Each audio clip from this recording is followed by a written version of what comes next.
This dog is alive. This is a dog. He's alive. His name's Murphy. He didn't catch H. pylori. He's good. This is my guy, Murphy. He's about 7 or 8. He's been another video or two, I think. We had another dachshund. He's a full purebred dachshund. We had another one. His name was Charlie.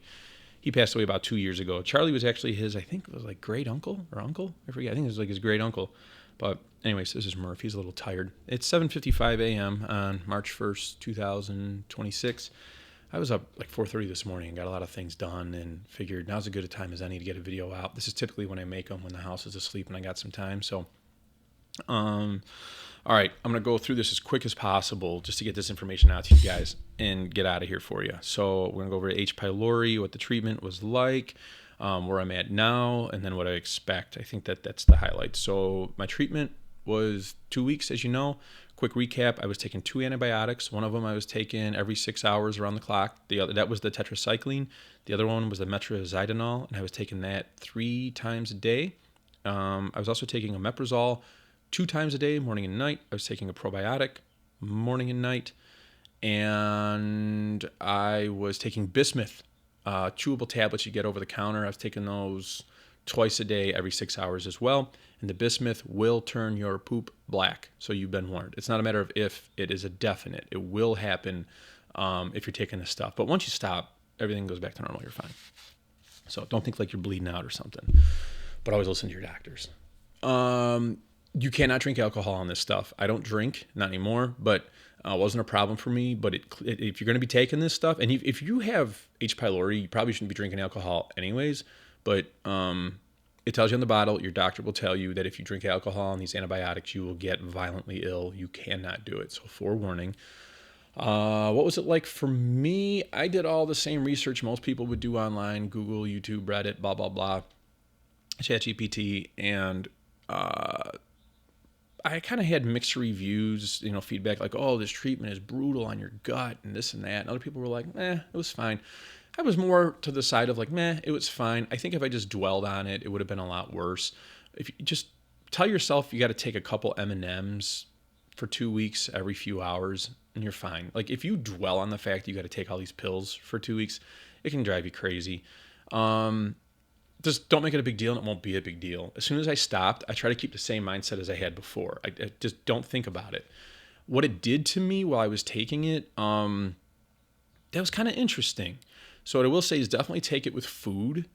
If I took it on an empty stomach, it made me feel like I was going to throw up, but not like right when you're going to throw up, like the beginning stages of when you're going to puke, where you start salivating a little bit and your stomach just kind of starts getting a little queasy and it starts like, something's not right. It'd be like that, like light version of that feeling for about a half hour or so if I took it on an empty stomach. If I was taking an empty stomach, it was just because I've been just crazy busy with life. And then, I prioritize the pills and getting that treated than actually eating food. So anyways, eat food when you take that medicine. I was drinking coffee and I was drinking Coke Zero, which is probably my worst vice at this point, as I drink a lot of Coke Zero. And I know I shouldn't have been. I wouldn't recommend drinking acidic things while you're taking this. I don't think it caused any damage, but I don't know. I just don't think it sat very well. Sometimes when I would drink coffee, my stomach would be like, why are you doing this to us? Like, do you not see these pills we're processing here? Why are you dumping hot coffee on me? But it was okay. I just tried to listen to my body, but that was the worst I did. And then at night, once in a while, I'd have sweets like a normal human. I'd have a cupcake or dish of ice cream or something. But I think that's okay. I did have a lot of plain non-fat Greek yogurt. I got a lot of sauerkraut, which I know are good probiotics. And like I said, I was taking those 2 probiotic pills twice a day. And I don't really know anything about those. I didn't do my research in probiotic pills, but I paid good money for the better ones. I just figured you get what you pay for. And since I was going to be taking these antibiotics and wreaking havoc on whatever's going on in there, better be safe than sorry. So I just bought good ones. So my diet my appetite during those 2 weeks was really interesting. Food, I could take it or leave it. Even if I took the medication on an empty stomach and I got nauseous, all the more reason I didn't have an appetite. But if you did eat with that, I mean, you're more than good. You wouldn't even get the nausea really. But I could take or leave food. It's crazy. Like if I hadn't eaten all day and I walked in the house and like my favorite meal ever was on the counter, if you told me I couldn't eat it and had to go to bed, that's fine. It didn't faze me. I had no desire to eat. However, if I'm like consciously, I'm thinking you need to eat food. Okay, if I sat down and made a plate and I ate it, fine. I could eat the whole thing. I felt satiated. I got energy like a normal human. Like everything was fine. It was just interesting that I didn't have the desire to really eat food. So I could take it or leave it, if that makes sense. Since I stopped the medication, which today's Sunday, so Tuesday would be 2 weeks since I stopped the medication, and right away appetite came right back normally. Everything feels fine. So since then, what's happened is I have a noticeable improvement in my abdominal pain. And this is where you can jump off if you want. Here's the ending. I don't know the results. I get a H. pylori test. I have to do a stupid stool sample, which I've never done before in my life. I mentioned that in the other video. I gotta do that. Sorry, my ear's like clogged. I gotta do that in 4 more weeks, or no, 3 weeks from Tuesday, I'll do that. So I'll make another video once I have the results of that test so you guys can know once and for all. God willing, it's clear. That'd be great. And I'm done with this once and for all. So if you want to stick around for part 2 of this, I'm going to tell you why, like what the pain was I had. I'd mentioned it in some of my other videos, but I never went into great detail about it, but I'm not going into great detail about it here. So anybody that's having like lower right abdominal pain, this is what I had. This isn't speak to your doctors. I have to do that whole disclaimer thing. I'm just telling you my experience. So that's going to be this. I've been wanting to make this video for so long, but I couldn't because I wanted to tell you about this, but I couldn't because I didn't have an answer. I can't be putting medical stuff out there that I don't have an answer for, and then other people listening to that. So, all right, here we go. I'm going to jump in. So my lower right abdominal pain, if you were to put your finger on your hip bone and then your belly button and then find the exact halfway point, not quite there yet, go up a half of an inch towards your head and to the right a half of an inch.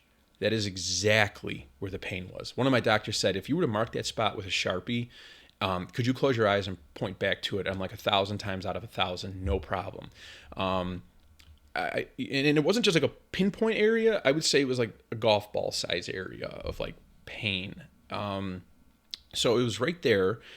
And if you pressed on it, that's when you would notice it, the absolute, like even if I wasn't feeling it, which I always was, but if let's say I was barely feeling it, if I pressed down at all, for sure, there'd be pain. For sure, no questionable. I had been living with this for so long that I didn't even question it anymore.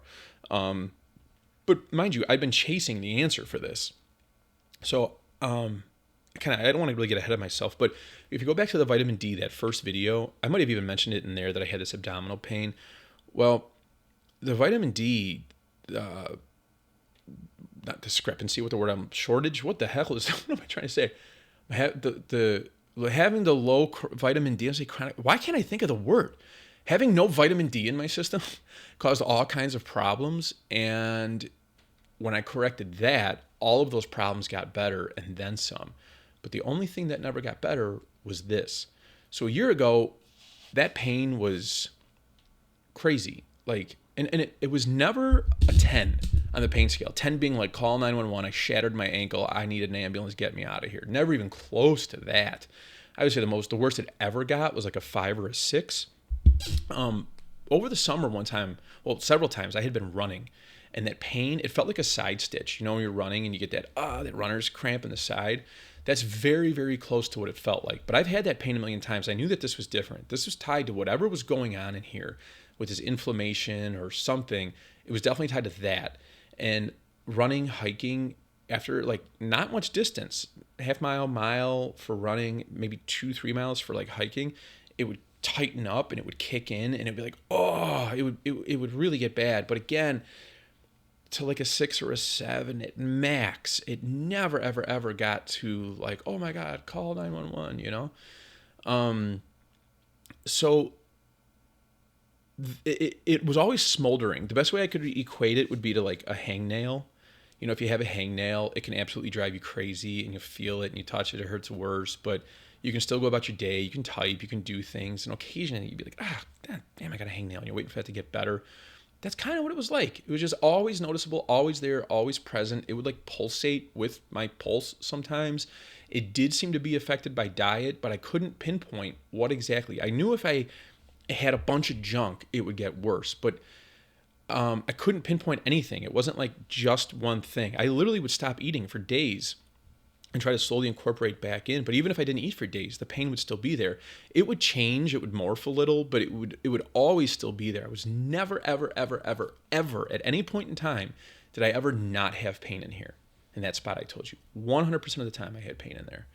And so when I was taking that medicine, the H. pylori, this was my last hope. My gastroenterologist was like, hey, the H. pylori and your gastritis is up here, like in where your stomach is and like your breadbasket, like your, up here. She's like, as your gastro, I cannot tell you why you have pain over here. She's like, I'm just going to straight up tell you, I have no medical explanation or understanding or reason for why you have pain down there. She was talking about taking muscle relaxers or other things, throwing things at the wall to see what would stick, because we were scratching our heads. And I go, wait, before we do all that, I go, let me just take this H. pylori medicine. Who knows? If there's some other inflammation going on in my body, I'm taking all these antibiotics. Maybe it'll clean that up as well. So to this day, as I sit here recording this, I don't know. I have no idea what that pain is or was or why. But go back to when I'm on like day 6, 7, 8, maybe even like day 9, but right around there, as the days are ticking by, I'm still having this pain. Nothing's changing. Nothing's getting better. And I'm kind of disappointed because I'm like, well, maybe once the medicine finishes, it'll still take a few weeks and this thing will get better. I was just trying to be hopefully optimistic, but it wasn't looking like this was going to treat this pain, which I was really disappointed about because I was ready to just mail it in and live with it for the rest of my life, and whatever happens, happens.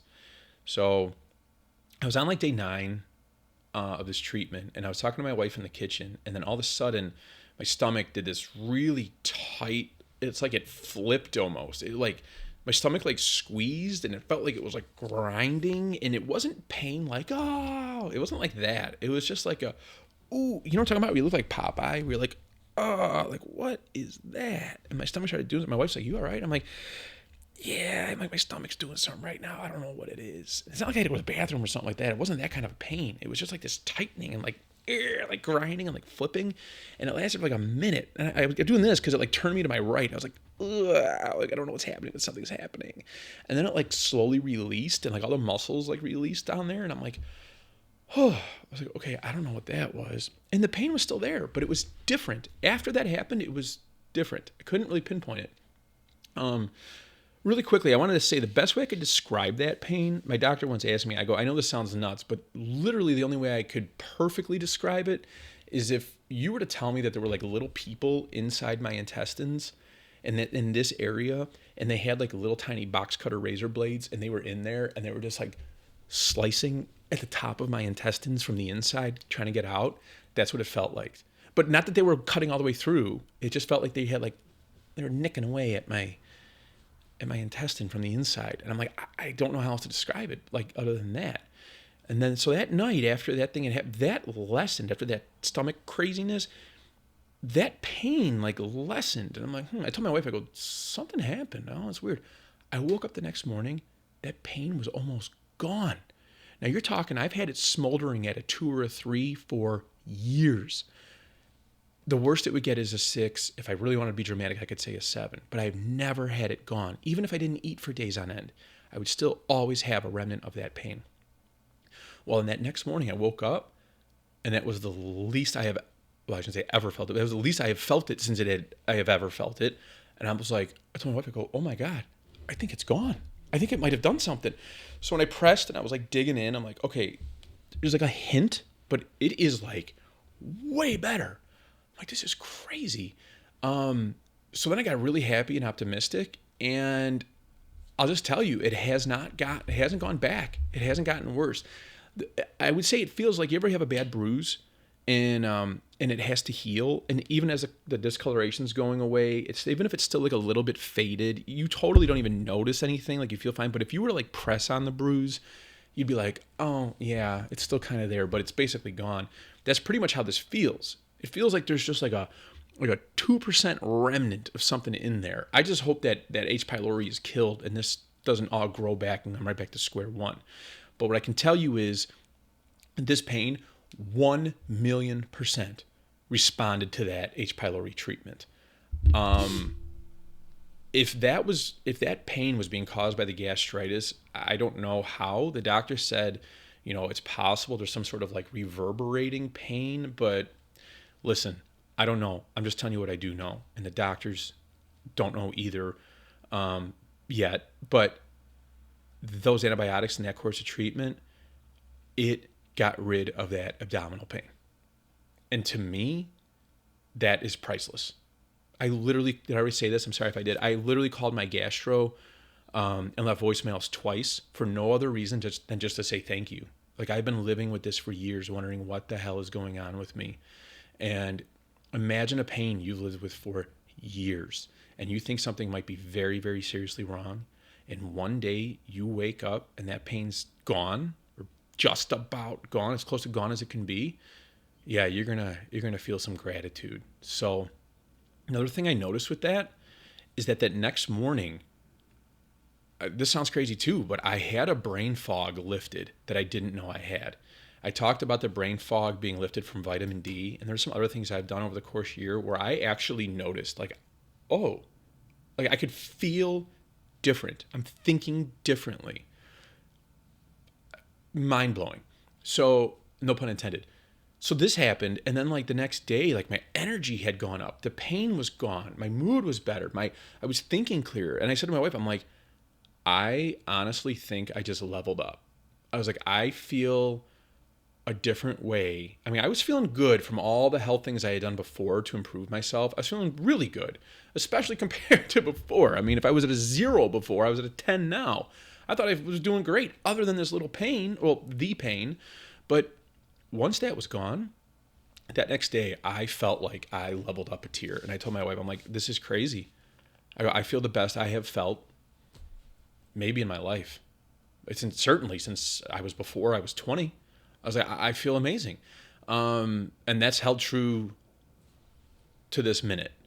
I feel fantastic. My home life, my personal life with work and kids has been incredibly stressful the past few weeks. That's just life. That's going to happen. But you know what? These things have helped me manage life and stress and health and like everything so much better. I didn't realize just pushing yourself to always feel better makes the rest of your life easier. And I think what happens to most people is the inverse. It's like life happens and therefore you feel worse. Don't let life bring you down. Build yourself back up to fight back, because you can. And I have, and my life has gotten exponentially easier by investing in myself. All the stuff that I've had to deal with for the past few weeks at work and life, and I'm not the only one, I know we all do. Those are things that traditionally would just bury me. I would be sunk. I wouldn't even be able to make this video because I'd be so tired and burnt out and stressed, and then having to, bills and kids and dogs and everything that we all have. Correcting all this has made all of that so much easier. So, what I can say to anybody watching this or listening, you're damn well worth investing in yourself. I still don't know if I'm cured from this. I'll find out. But hey, for right now, I'll take it. I'll take it. If you want to make your health a priority, do it. Not if you want to, you should. Don't let life be the reason that you're falling apart. You have control over your life and your health. And if you have that, nobody else has that control but you. And if you can control that, everything else gets easier. Flip it on its head. So it's worth it. If you're struggling, if you don't feel right, if these videos can help you, man, I'm not going to sit here and cry on the internet again. But it's so worth it. It's so worth it. I put so much trust into people who told me the same things. Like, do the right things, invest in yourself. It's worth it. And they were right. You're going to get out what you put in. I never have quit trying to get better. And even if I didn't know if it was doing anything, even if I didn't know I was getting better, I just don't quit. And what's the worst that could happen? You don't get better. At least you tried. And if you do, which I think I am, I mean, I'm definitely better than I was a year ago, but I think I might be, cross that finish line. I'll find out when I take this test. But with the way I feel now, even at just how I did a week or 2 or 3 ago, and you guys have seen the other videos, I feel even better. And it's so worth it because it makes me a better person. I'm better for the people around me. I'm better for myself. I'm just better. So worth it. So, all right, guys, I'll put another video up once I have the results and I wake up early and my chores are done and everybody's still sleeping and I can make a video. I will, and I'll let you know what the results said. And between then and now, I don't know if I'll get another video up. Maybe I get 5, maybe I get 0. You know me and my promises. I can't make them. But really, truly, once this health stuff is behind me, and on the personal front, a lot of my stresses on home and life, it looks like there's going to be some light at the end of the tunnel here. I feel like I've been saying it for a long time, but really, more than ever, I think I'm this close to being able to make this a hobby and start really getting something going with this channel. So it's been, 21 minutes? If you sat around this long and stayed this far, I really appreciate it. If you subscribed, hey, thank you. I'm not really in this for the subscribers, but I'll take them, and we'll see where this leads. So hopefully with some free time, my health being where I want it to be, we can really, really, really build something here. In case you're wondering, I touched on it before, but I want to talk about AI sooner than later. I have a lot of thoughts on that. And I want to talk about, a lot of things other than health. I got some stories I want to tell, and I just kind of want to get something going here. So I'll say it one last time. This channel is not going to be just about health. It's going to be about life and life. All right, it's going to be a channel about life. So we'll talk. All right, guys, I'm done rambling. We'll talk to you. I hope this helps somebody. Don't quit. Stick with it. Eat when you take the antibiotics, and you know the rest. Okay, I'm done. I'll talk to you guys. Squeeze it easy. Take care. Gotta let Murphy out. He's ready to start his day. Bye, guys. Take care.